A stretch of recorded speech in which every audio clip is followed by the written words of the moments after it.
आज सातारा जिल्ह्यासाठी आणि महाराष्ट्राच्या पर्यटनासाठी सगळ्यात महत्त्वाचा असा दिवस आहे।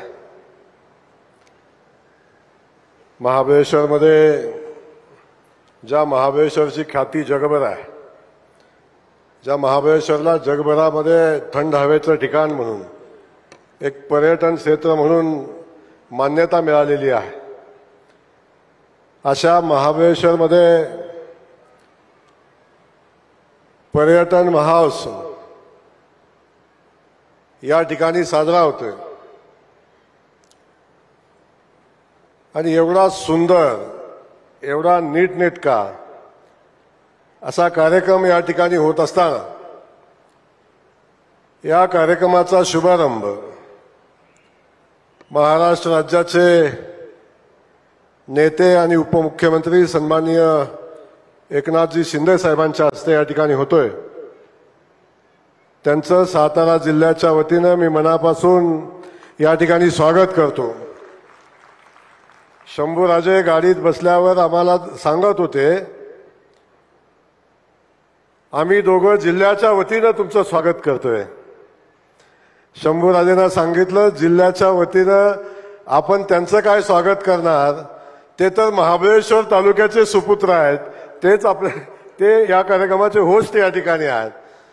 तेव्हा आदरणीय शिंदे साहेबांचं या ठिकाणी मनापासून स्वागत करत असताना खऱ्या अर्थानं आज ज्यांचं कौतुक केलं पाहिजे,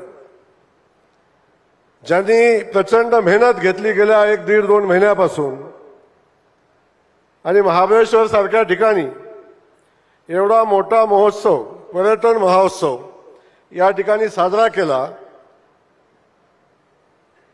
ते या खात्याचे मंत्री, आमचे मित्र आणि सातारा जिल्ह्याचे पालकमंत्री यांचं खऱ्या अर्थानं सगळ्यांनी आपण कौतुक केलं पाहिजे।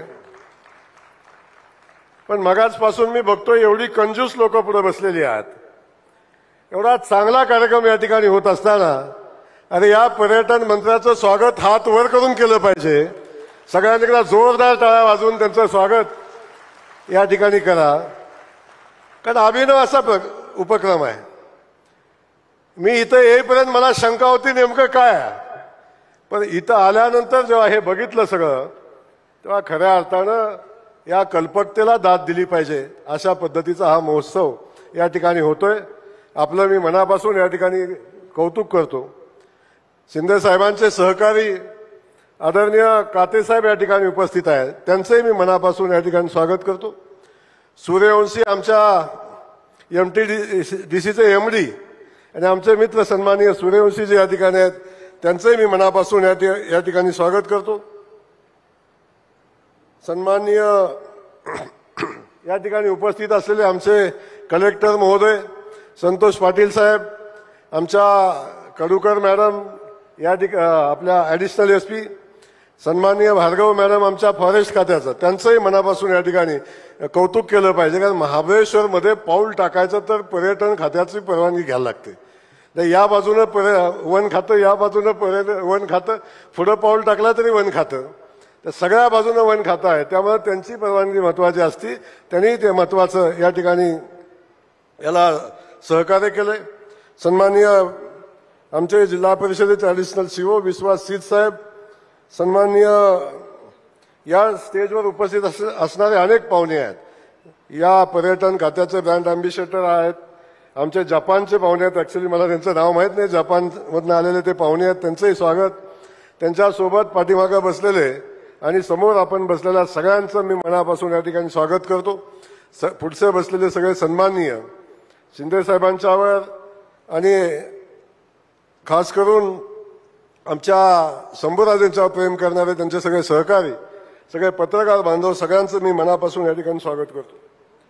आज आपण महाबळेश्वरच्या या थंड हवेच्या ठिकाणी या पर्यटन महोत्सवाचा आपण अनुभूती घेतोय आणि घेत असताना किती कल्पकतेनं हा सगळा महोत्सव आयोजित केलेला, याचं मनापासून मी या ठिकाणी कौतुक करेन। मी फार काय बोलणार नाही, पण महाबळेश्वरमध्ये येत असताना आपण सगळ्या ठिकाणी बघितलं. आता लेजर शो तर आपण वेण्णा लेकच्या इथं आपण संध्याकाळी करतो. आणि या सगळ्या परिस्थितीमध्ये आपण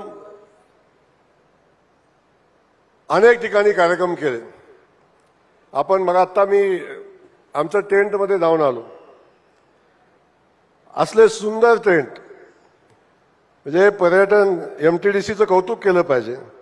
मगाचपासून सांगत होते की आमचं 100% बुकिंग कंप्लीट झाले, पण तिथं जाईपर्यंत काय विश्वास नव्हता.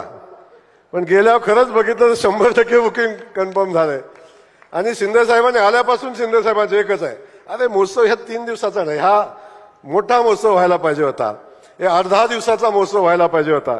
जसं बघितलं तसं, कारण आजचा दिवस उद्याच्या दिवसात बघता बघता परवा दिवशी सांगता असं या ठिकाणी आहे. त्यामुळं या महोत्सव किमान 15 दिवसाचा असला पाहिजे, अशा पद्धतीचं या ठिकाणी माझी विनंती राहील शंभूराजेंना, पुढच्या वर्षी किमान 15 दिवसाचा. कारण आता महाबळेश्वरमध्ये घेतला आणि कुठं घेणार आपल्याला माहिती नाही. पण हा जिल्हा, हा तालुका खास करून शिंदे साहेबांचा तालुका आहे. महाबळेश्वर शिंदे साहेबांचा आहे. त्यामुळे शिंदे साहेबांना माझी सांगणं आहे, शिंदे साहेबांनी पलीकडे सांगितलं तापोळ्यात घ्यायचा महोत्सव, आपल्या कशात कोयनेच्या ह्याच्यामध्ये पलीकडे लगेच लागून तो 10 दिवसाचा महोत्सव घेण्यासंदर्भात शिंदे साहेबांनी सूचना दिल्या. आणि आम्हाला माहिती आहे, मला माहिती आहे, एकदा शिंदे साहेबांच्या तोंडातनं शब्द पडला की शंभूराजे कामाला लागले, अजिबात अडचण येणार. शंभूराजे तोही महोत्सव, कारण पर्यटनाचा फक्त महाबळेश्वर नाही, महाबळेश्वर तर सगळ्यात सुंदर आहे, पण हा कोयनेच आमचा परिसर आहे. आमच्या शिंदे साहेब जिकडे राहतात दरे गावापासून पलीकडचा सगळा सुंदर परिसर आहे. आता शिंदे साहेबांनी तर कोकणाला जोडून टाकलंय, एवढा मोठा पूल तिथं केलेला आहे. शिंदे साहेब त्याचा एवढा मोठा या पर्यटनाला फायदा होईल, महाबळेश्वरला फायदा होईल की सगळी लोक अगदी कमीत कमी वेळेमध्ये महाबळेश्वरमध्ये पोहोचतील, अशा पद्धतीचं पूल आपण या ठिकाणी केलेला आहे. खास करून शिंदे साहेबांचं कायम महाबळेश्वरवर लक्ष असतं आणि पर्यटनाच्या बाबतीत खास करून शिंदे साहेबांच्या सोबत आज मी चाललो बराच वेळ. एवढी कल्पकता या माणसाकडे आहे, म्हणजे मी बघितलं की प्रत्येक ठिकाणी सूचना देत होते, काय केलं पाहिजे हे सांगत होते. एवढी प्रचंड कल्पकता असणारा हा नेता आज या उद्घाटन सोहळ्यासाठी या ठिकाणी आलेला आहे. त्यांचंही मी मनापासून या ठिकाणी स्वागत करतो. अधिकचं काही बोलणार नाही, परंतु आता सांगता समारंभ या ठिकाणी होत असणारा माननीय मुख्यमंत्री महोदय देवेंद्र फडणवीस साहेब पण या ठिकाणी येणार आहेत. आणि बघितलं मी हे टेंट, ही व्यवस्था वरती बसल्यावर खरोखरच आपण म्हणजे शंभराची दाद दिली पाहिजे तुम्हाला, सगळं जमतंय आपल्याला. पर्यटन खातं दिल्या पर्यटन करायला लागले. पहिले तर गोव्याला जाऊन आले, पण गोव्याला गेलं म्हणलं जाताना आम्हाला घेऊन जा, म्हणजे खाजगी भेट होती आमची. पण जाऊ द्या, बाकी नाही, पण मला या माणसाच्या कल्पकतेला दाद दिली पाहिजे की जी जबाबदारी आपल्यावर मिळते ती जबाबदारी इमाने इतबारे आणि ताकदीनं पार पाडायची. हे आमचा मित्र म्हणून हे काम करत असतात. पुन्हा एकदा मी या महोत्सवाला मनापासूनच्या शुभेच्छा देतो. शिंदे साहेब आपलं मनापासून या ठिकाणी स्वागत करतो आणि थांबतो. जय हिंद, जय महाराष्ट्र.